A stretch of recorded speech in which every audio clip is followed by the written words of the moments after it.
एक चीज before you formulate your plan will B minimum मुझे 4 कोर सब्जेक्ट्स तैयार करने हैं। जिस तरीके से प्रीलिम्स आ रहे हैं पिछले 5-6 सालों में, यहां पर मुझे इंटेंसली किसके लिए प्रिपेयर करना होगा?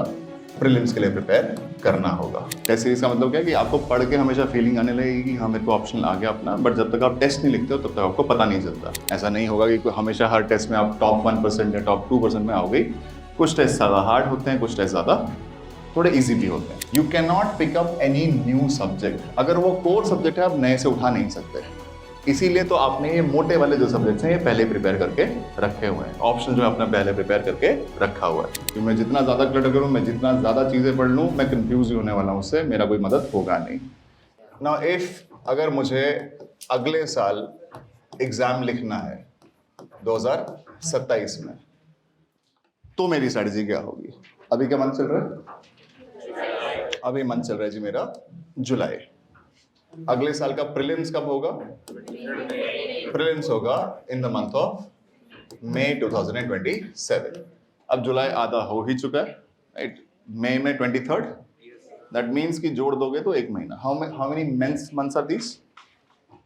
लगभग 10 महीने हैं। मेरे पास 10 महीने हैं। I have 10 months to prepare.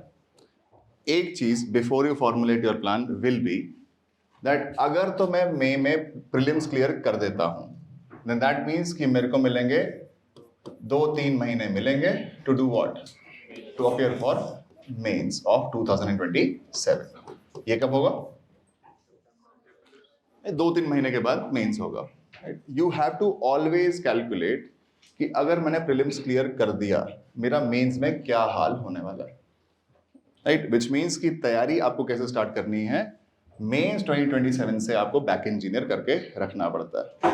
अब इस पूरे टाइम में मेरा स्ट्रेटजी क्या होगा? मैं टारगेट मंथ ले लूंगा दिसंबर ऑफ 2026। तब तक मुझे क्या क्या कंप्लीट करके रहना है?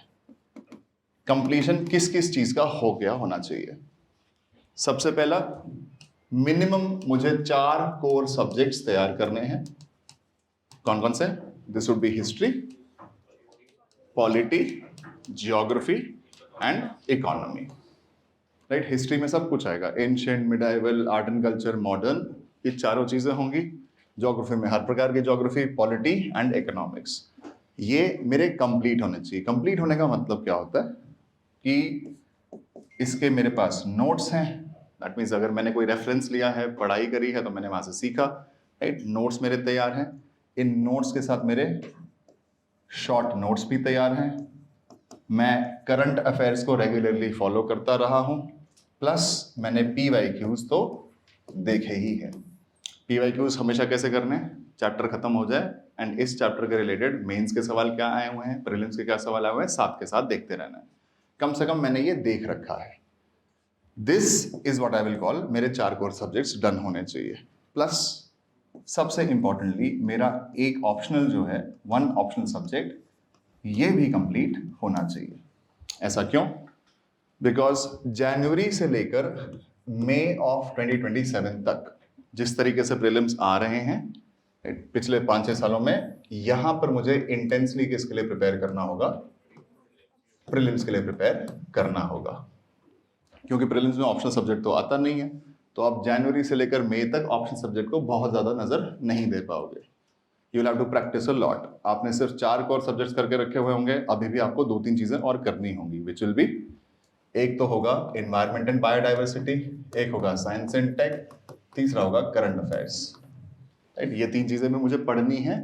ऑन टॉप ऑफ इट मुझे प्रैक्टिस बहुत ज्यादा करनी है, बिकॉज इन 3 चीजों को पढ़ना होगा, इन चीजों को रिवाइज करना होगा, टेस्ट्स मुझे बहुत सारे लिखने होंगे। दैट मीन्स मेंस के ऑप्शनल सब्जेक्ट को मैं बहुत ज्यादा ध्यान यहाँ पर दे नहीं पाऊंगा। अगर मैं जैन से लेकर मई तक बहुत ज्यादा ऑप्शनल को ध्यान दे नहीं पाऊंगा, तो अगर मेरा ऑप्शन कंप्लीटेड नहीं है, गलती से भी अगर मेरा प्रीलिम्स क्लियर हो जाता है, इन 3 महीनों में ऑप्शनल आपसे नहीं हिलेगा। ऑप्शनल में थोड़ा सा डेप्थ रिक्वायर्ड होता है। It's not general studies. General studies में तो फिर भी आप थोड़ा बहुत सरफेस लेवल पढ़ के निकल जाते हो, बट ऑप्शनल में डेप्थ चाहिए होगी, तो इसमें टाइम चाहिए होता है। कोशिश करो कि मेरा ऑप्शनल जो है दिसंबर तक खत्म हो गया हो। मिनिमम क्या करना है आपके अपने ऑप्शन में, एक नोट्स आपके रेडी हैं, शॉर्ट नोट्स आपके रेडी हैं, आप पढ़ चुके हो, आपने रेफरेंस मटेरियल जो है अपने ऑप्शन का ये पढ़ रखा है, एंड एक टेस्ट सीरीज लगा रखी है, एक, ज्यादा नहीं, कम से कम एक, खासतौर पे तब अगर आपका ह्यूमैनिटीज का ऑप्शन है तो। टेस्ट सीरीज का मतलब क्या है कि आपको पढ़ के हमेशा फीलिंग आने लगेगी कि हाँ मेरे को ऑप्शन आ गया अपना, बट जब तक आप टेस्ट नहीं लिखते हो तब तक आपको पता नहीं चलता कि आपसे एक्चुअली आंसर लिखे जाते हैं कि नहीं लिखे जाते। This has to be necessarily completed by December of 2026 if I am appearing in 2027. Now हमारे टाइम पे हम 6 महीने नहीं लेते थे for prelims, right? Because prelims used to be happening on very expected patterns, right? CSAT used to be mandatory. On top of it, you almost always knew कि वो क्या चीज पूछने लगा। पिछले 3-4 साल से prelims has become very very dicey, right? They have started asking questions left, right and center. There's a lot of confusion. इसीलिए मैं अब 2-3 महीने जो देता था prelims को, उससे मेरा काम नहीं चलेगा. I will have to increase that time, which is why Jan to May of 2027, intense focus should be on tests. Write tests with 2 motivations, right? You will always write tests with the motivations of scores or ranks. Right, तुम्हारे दिमाग में हमेशा होता है कि मैं घर वालों को क्या बताऊंगा, मेरे नंबर कितने आ रहे हैं, अपने दोस्तों को क्या बताऊंगा, मेरे नंबर कितने आ रहे हैं। Does not matter, this is priority number 2. Why? You only have to worry about कि क्या मैं टॉप 3% बच्चों में आ रहा हूं कि नहीं आ रहा हूं।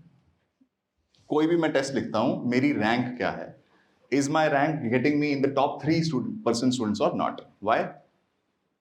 बिकॉज यूपीएससी में लोग कितने लोग लिखेंगे, लगभग 5 लाख लोग लिखेंगे, उसमें से 15,000 लोग प्रीलिम्स में सिलेक्ट होंगे, इन लोगों को मेंस लिखने दिया जाएगा। This will be 3% of the candidates who are appearing. अगर मैं कंसिस्टेंटली स्कोर्स में अपने टेस्ट में टॉप 3% लोगों में आ रहा हूं, राइट, दैट मीन्स मेरी तैयारी डिसेंट चल रही है। अब ये जाहिर सी बात है, ऐसा हमेशा नहीं होगा, ऐसा नहीं होगा कि हमेशा हर टेस्ट में आप टॉप 1% या टॉप 2% में आओगे। कुछ टेस्ट ज़्यादा हार्ड होते हैं, कुछ टेस्ट ज़्यादा थोड़े इजी भी होते हैं। तो आपको स्कोर्स के बारे में इतनी परेशानी नहीं रखनी। ज़्यादा आपको क्या सोचना है कि मेरी जो स्ट्रैटेजी है, स्ट्रैटेजी का मतलब क्या है कि हर टेस्ट में, चाहे वो इजी हो चाहे वो डिफिकल्ट हो, मुझे मेक श्योर करना कि मैं टॉप 3 में आ रहा हूँ, टॉप 3% में आ रहा हूँ कि नहीं, मेरी स्ट्रैटेजी वर्क कर रही है कि नहीं। 2 चीजें बहुत इंपॉर्टेंट होंगी कि कौन से क्वेश्चंस करने हैं, how many questions to do. Paper देख के आपको अंदाजा लगाना होता है कि आपको कितने क्वेश्चंस इसमें से अटेम्प्ट करने हैं, and more importantly which questions to leave. ये जब तक आप टेस्ट्स नहीं सॉल्व करोगे, आपको ये स्ट्रैटेजी समझ में नहीं आएगी कि आपके सामने पेपर जब आता है, इस पेपर में से हार्ड पेपर कौन सा होता है, इजी पेपर कौन सा होता है, बिकॉज हार्ड पेपर में कट ऑफ नीचे जाएगा, तो you have to be little conservative कि आपको ज्यादा सवाल अटेम्प्ट नहीं करने। अगर पेपर थोड़ा इजी आ गया, कट ऑफ ऊपर जाएगा, आपको ज्यादा सवाल करने होंगे। ये डिपेंड करता है ऑन द पेपर इटसेल्फ। जब तक आप टेस्ट नहीं लिखोगे तब तक आपको ये समझ में नहीं आएगी कि मैं हमेशा टॉप 3 परसेंटाइल में कैसा रहूंगा। This should be your focus, only and only this. Intense revision of current affairs को बार बार पढ़ते रहना है, साइंस एंड टेक को फॉलो करना है, एनवायरमेंट बायोडाइवर्सिटी को फॉलो करना है, एंड जो थोड़ा स्टैटिक पार्ट है उसको भी पर रिवाइज करना है। These 6 months only for prelims. Hopefully आपका प्रीलिम्स अगर क्लियर होता है तो then you will have 2 to 3 months। अब इन 2 से 3 महीनों में आप क्या कर सकते हो, you can not pick up any new subject. अगर वो कोर सब्जेक्ट है आप नए से उठा नहीं सकते, इसीलिए तो आपने ये मोटे वाले जो सब्जेक्ट्स हैं ये पहले प्रिपेयर करके रखे हुए हैं, ऑप्शन जो आपने पहले प्रिपेयर करके रखा हुआ है। इन पार्ट्स के लिए कंसिस्टेंटली टेस्ट्स लिखते रहने हैं, टेस्ट लिख रहे हैं या फिर जो भी आपका आंसर राइटिंग ग्रुप होगा, आपको कंसिस्टेंटली आंसर्स लिखने हैं उन पार्ट्स के लिए जो आपके प्रिपेयर्ड हैं। इस टाइम में आप सिर्फ छोटे टॉपिक्स कवर कर सकते हो। छोटे टॉपिक्स कौन से हो गए, यू विल हैव जैसे इंटरनल सिक्योरिटी हो गया, सोसाइटी हो गया, डिजास्टर मैनेजमेंट हो गया, राइट। इसके अलावा इंटरनेशनल रिलेशंस कोशिश किया करो कि जितना एंड में हो उतना फायदा, because international relations mainly current affairs driven होता ही है। अगर आप पहले तैयारी कर लोगे, बाद में बहुत सारे इवेंट्स हो जाएंगे, फिर आपको वो भी फॉलो अप करना पड़ेगा। ये towards the very very and बहुत सारे कंपाइलेशंस आते हैं इंटरनेशनल रिलेशंस के, साल भर में क्या हुआ उनको आप पढ़ सकते हो। और इसको एक छोड़ दो, एथिक्स। ये सारी चीजों की तैयारी 3 महीने में आराम से हो सकती है। इनमें कोई दिक्कत नहीं होती। Even if you are starting it in these 3 months, ये हो जाएंगे। सोसाइटी में बहुत ही हो गया 12 एक लेक्चर्स होते हैं, इंटरनल सिक्योरिटी बहुत ही हो गया तो 6-8 लेक्चर्स होते हैं, ज़्यादा लेक्चर्स इसमें नहीं होते, ज़्यादा नोट्स इसमें आपको फॉलो अप नहीं करने पड़ते।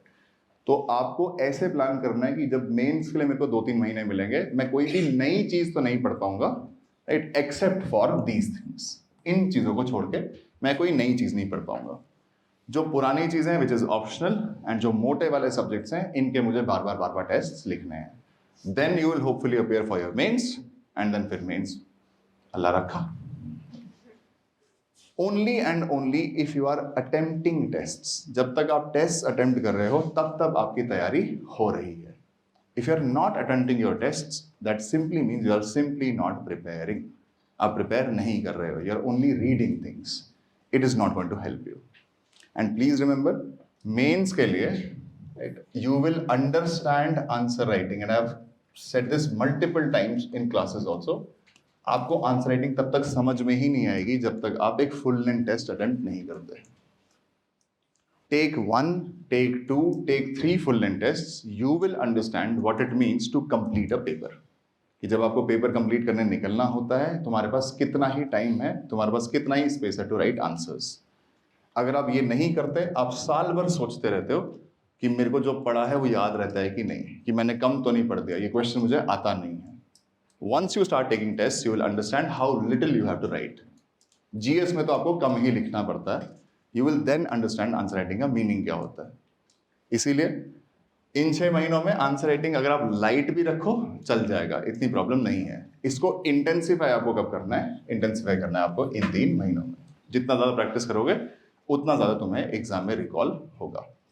याद रखना कि जो भी आप टेस्ट में आपकी परफॉर्मेंस होती है, नॉर्मली आपकी एक्चुअल एग्जाम में उससे बेहतर ही परफॉर्मेंस होती है। अगर आप मॉक टेस्ट में 16-17 क्वेश्चंस अटेम्प्ट कर पा रहे हो, इमेजिन कर लेना कि आप रियल एग्जाम में कुछ नहीं तो 18-19 कर लोगे, राइट। हमेशा वहां पर परफॉर्मेंस बेहतर होती है, उल्टा नहीं होता, because there are stakes in the game. Skin in the game का मतलब क्या है कि मॉक टेस्ट में इंसान का क्या है कि अगर मेरा स्कोर नहीं भी अच्छा है तो सिलेक्शन पे कोई फर्क तो नहीं पड़ रहा। यहाँ पर इंसान थोड़ा लीनियंट हो जाता है। जब एक्चुअल एग्जाम देने जाते हो वहां पर you have real skin in the business, which is where your थोड़ा सा आपको डर भी लगता है, आप थोड़ा तेज लिखते भी हो, तो ज़्यादा आपको घबराना नहीं है। मेरे हिसाब से तो अगर मैं 2027 में एग्जाम लिख रहा हूँ, मैं ऐसे इसको चार्ट आउट करूँगा। I will keep my day very light. मैं अपने हर दिन को सिर्फ और सिर्फ 3 पार्ट्स में डिवाइड करूँगा। एक होगा करंट अफेयर्स, एक होगा मेरा एक ऑप्शनल, एंड एक होगा मेरा जीएस। ज्यादा क्लटर नहीं करूंगा अपने पूरे दिन को, कि मैं जितना ज्यादा क्लटर करूं, मैं जितना ज्यादा चीजें पढ़ लूं, मैं कंफ्यूज ही होने वाला हूं, उससे मेरा कोई मदद होगा नहीं। And I will only read, मैं उतना ही पढ़ूंगा दैट आई कैन रिवाइज। मैं कभी भी अपने आप को ओवरलोड नहीं कर दूंगा। अपने सोर्सेज को सबसे पहले तैयार रखूंगा कि जब मैं लेट्स से इकोनॉमी स्टार्ट कर रहा हूं, मुझे पहले से पता होना चाहिए कि मेरे सोर्सेज क्या होंगे, राइट। मेरे क्लास नोट्स अगर मेरे सोर्सेज हैं, करंट अफेयर्स में न्यूज़पेपर में कौन सा न्यूज़पेपर फॉलो करने वाला हूँ, on top of it economic survey हो गया, बजट हो गया और एक एनसीईआरटी हो गई। पहले मैंने चार्ट डाउन कर दिया कि मेरे सोर्सेज यही रहेंगे और इन्हीं सोर्सेज को मैं मल्टीपल टाइम्स पढ़ता रहूंगा। अगर मैं सिर्फ और सिर्फ सोर्सेज जोड़ता रह गया, दैट मीन्स कि आप हो सकता है एक बारी सारे सोर्सेज पढ़ लोगे, दूसरी बारी पढ़ने का टाइम नहीं होगा। किसी भी सब्जेक्ट को स्टार्ट करने से पहले पहला काम मेरा होगा कि मैं उसके सोर्सेज को लिस्ट करूं एंड उन सोर्सेज में से छांट के निकाल दूं कि मुझे क्या पढ़ना है, एंड देन सिर्फ और सिर्फ उन्हीं सोर्सेज को फॉलो करूं। Keep your day really really simple. It is actually not a very difficult thing to do. It is because you talk to a lot of people. आप बहुत सारे लोगों से मिलते हो, बहुत सारे वीडियोस देखते हो, वो तुम्हारे दिमाग में और कंफ्यूजन क्रिएट कर देता है। It is genuinely very simple. दिन में तुम्हारे पास उतना ही टाइम है कि आप सिर्फ एक करंट अफेयर्स को फॉलो कर सकते हो, साथ में एक ऑप्शनल कर सकते हो और साथ में जीएस कर सकते हो। ऑप्शनल को कोई भी इंसान इग्नोर मत करना। This is not something that you can cover in the next year. अगर मुझे अगले साल एग्जाम लिखना है तो ये होप भी मत करना कि ऐसा हो जाएगा, because it is going to be intense. Optional में स्कोर करना, और याद रखना टॉप 100 में बच्चों को अगर देखोगे, उनके ऑप्शनल के स्कोर्स देखा करो। उनके ऑप्शनल के scores will almost 90% always be more than the 260। 260 के ऊपर ही होगा उसका स्कोर, कम नहीं होगा। एंड यहां तक आने के लिए मेहनत लगती है। अभी से ही डिसाइड कर लो। जैसे मैंने नोटिस किया बहुत सारे बच्चों ने जो दो दो सब्जेक्ट दिन में पढ़ने लग जाते हैं कि मैं हिस्ट्री भी पढ़ रहा हूँ, पॉलिटी भी पढ़ रहा हूँ, इकोनॉमी की क्लास कर रहा हूँ, मेरा ऑप्शनल भी चल रहा है, फिर मैं करंट अफेयर्स यहाँ से देखता हूँ। दिन में अगर तुम 25 चीजें करोगे तुम्हें लग क्या रहा है? तुम्हें कुछ जज्ब होगा, कुछ असिमिलेट होगा। Don't do that mistake, keep it really really simple. Target लेके चल लो कि भाई दिसंबर मेरे को ये 4 बड़े बड़े सब्जेक्ट्स ढंग से प्रिपेयर करने हैं। दैट मीन्स कि मैं दिन में एक ही ऑप्शन पढ़ूंगा, एक ही जीएस पढ़ूंगा, इससे ज़्यादा मुझे नहीं करना। सोर्सेज मुझे पहले से तय करने हैं, इन्हीं को बार बार रीड एंड रिवाइज करना है। बार बार मैं सोर्सेज ऐड नहीं करूंगा। Simple, that's it.